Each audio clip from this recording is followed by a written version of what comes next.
নিজেদের প্রথম ম্যাচে কষ্টার্জিত জয় পেয়েছে টানা দুইবারের শিরোপাজয়ী দল বাংলাদেশ। সবশেষ ম্যাচেই ভারতের বিপক্ষে 11-0 গোলে বিধ্বস্ত হওয়া মালদ্বীপের বিপক্ষে জয় পেলেও সমীহ জাগাতে পারেনি পিটার বাটলারের শিষ্যরা। বৃহস্পতিবার ভারতের গোয়ায় মালদ্বীপের বিপক্ষে ম্যাচের শুরুতেই যদিও বড় জয়ের আভাস দিচ্ছিল দল, মাত্র 12 সেকেন্ডেই প্রতিপক্ষের জালে বল জড়ান আনিকা রিয়া সিদ্দিকী। তবে এরপর একের পর এক আক্রমণ করেও গোলের দেখা পাচ্ছিল না বাংলাদেশের মেয়েরা। অবশেষে 34 মিনিটে লাল সবুজদের হয়ে ব্যবধান দ্বিগুণ করেন উমেলা মার্মা।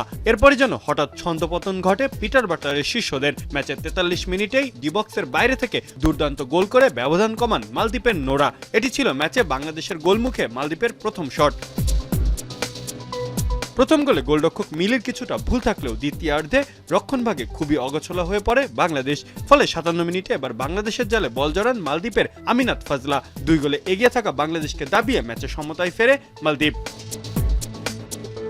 তবে হারের সংখ্যা দূর করে 64 মিনিটে প্রতিপক্ষের জালে বল জড়িয়ে বাংলাদেশ শিবিরে হাসি ফোটান বদলি খেলোয়াড় প্রীতি। আর ম্যাচের শেষ ভাগে আরও এক গোল করে 4-2 জয়ের পাশাপাশি সেমিফাইনালও নিশ্চিত করে বাংলাদেশ।